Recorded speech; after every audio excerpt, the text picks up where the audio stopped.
Hello, and welcome to Teaching 101.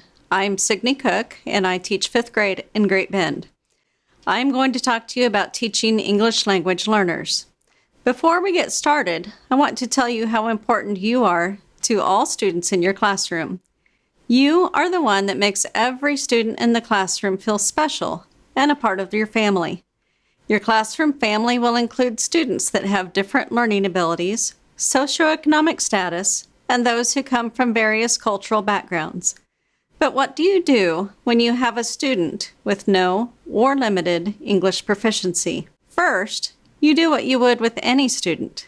Make them feel welcome and a part of your classroom family. Give them a classroom buddy. It doesn't have to be someone that is bilingual. It can be a leader in your classroom who can show them the ropes and show them all the classroom protocols. Create a special handshake just for them, and greet them with it when they come in the class. My ELL student last year, we started out with a high five, then a fist bump, and then a kapow. We did that every morning. Give every student, including your ESLs, a classroom job, such as turning off the lights, being a door holder, filling up the water jug, or sharpening pencils, erasing the board, so that they know they have a classroom job and are valued every day. Learn some words from their language so that they know you value their culture. Every year when I ask the students, what do you remember most about our class?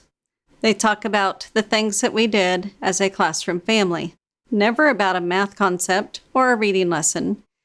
It's always the classroom family. Building the connection will help students become comfortable with the second language acquisition. There are 2 types of language that students are learning. The first is BICS. BICS stands for Basic Interpersonal Communication Skills. This is the language that students will talk to their friends with on the playground, in the hallways, and at lunch. This is a social language. The second is CALP, which stands for Cognitive Academic Language Proficiency. This is the more formal academic language that we use for learning. BICS will develop a lot sooner than CALP. Last year, I had a student come from Mexico in February with no English. By late March, I was surprised when I had to tell him to stop talking. It was surprising because he was talking with a student who knew no Spanish. It is the teacher's responsibility to make the learner feel more comfortable in taking language risks. It was at that point I knew I had made him feel comfortable and he was ready to move forward with his journey of learning a second language. There are 5 stages of second language acquisition. The first stage is silent receptive. This stage could last several hours to several months. Students are taking everything in. They are not totally silent, but are learning new words and phrases. Teachers should be patient with students who are in their silent phase. Real language acquisition takes time. Speaking skills develop significantly later than listening skills. Allow students to answer with a thumbs up or thumbs down instead of demanding a verbal answer. The second stage is early production. This could last 6 months. Students will be able to understand 1,000 words. They will learn short phrases and sentences. During this stage, work with the student on their letter sounds and names. Work on rhyming and syllabication. Change vowels or consonants in words to make new words. During this time, it would be appropriate to expect them to write a single, simple sentence while classmates are writing paragraphs. Another option is to allow the students to write in sentence frames. A sentence frame is where there are blanks inside a sentence for students to fill in. These can be as simple as needed, depending on where the students are in their language acquisition. Students would also benefit from having pictures to go along with vocabulary words. These can be found by the teacher or the students. The third stage is speech emergence. This usually occurs between the 1st and 3rd years of learning a second language. Vocabulary increases to 3,000 words. Students begin to read and write in their second language on their own. Grammar is not always correct, and pronouns are especially a source of confusion for second language students. Teachers should continue to support students with vocabulary building activities, buddy reading, and modified content assignments. Wait time is very important. They are still doing a lot of translating between the two languages. The fourth stage is intermediate fluency. This is usually between the third and fifth years of learning English. Vocabulary has increased to 6,000 words. Students are now thinking in their second language. Students are able to communicate in writing and speech with more complex sentences. Sentence frames and sentence starters could now be more complex. The last stage is advanced fluency. It could take 5 to 10 years to reach this level.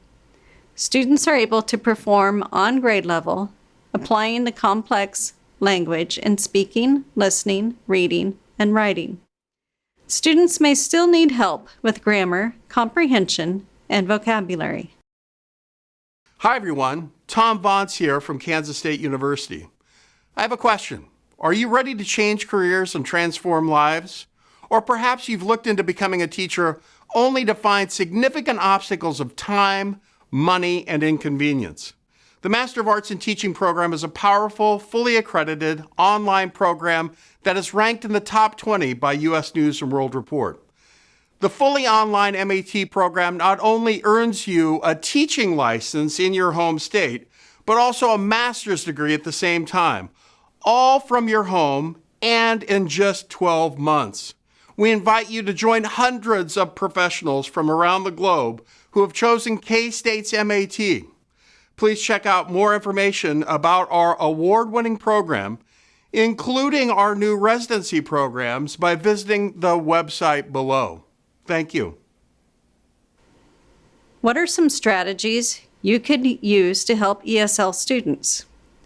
I use cognates to help them figure out word meaning. 30 to 40% of English words have a word related in Spanish. Here are a short list of math cognates. You can find lists from any subject of cognates from Spanish and other languages on the internet. Allow students to use Google Translate. There are other translation programs, but that is the easiest go-to. There are so many ESL strategies that are great to use with all students in your classroom, even those whose first language is English. Here are some that I think are the most important. Make visual dictionaries, words with pictures for each unit of study. Vocabulary building activities are important to develop background and content knowledge. Give opportunities for partner talk before answering a question. The think, pair, share strategy is when students pair up, think about the question, then share what they know with each other before sharing with the class. This will help them be comfortable answering in front of the class. Use graphic organizers to display information. As often as you can, make real-world connections. Use wait time, and remember, when you explain concepts in a different way to aid in understanding, that doesn't mean to talk louder. When reading or completing an assignment, use teacher clarity and tell them what they are learning and why they are learning it. And what do you do if you have a reluctant ESL learner, someone who's not really willing to learn the English language? I would continue building that relationship with them. Introduce them to someone who has also gone through a similar experience and has been successful in learning a second language. Show them that they are not alone. When assessing ESL students, think of your learning targets. What are we learning? Why are we learning it? And how will we know that we have learned it? There are so many ways to accomplish this. Some of these include verbal interviews, content dictation, closed sentences, eliminating answers on multiple choice, observation, and work samples. It may not be the same assessment as everyone else, and that is okay. If you have an ESL teacher in school, don't be afraid to ask for help. If you don't have a lot of ESL support in your classroom, you are still going to make a huge difference in the life and education of your ESL students, as well as all of your students. Treat all of your students as if they are the most important member of your classroom family. You are an amazing teacher. Thank you for listening to my Teaching 101 and have a wonderful day.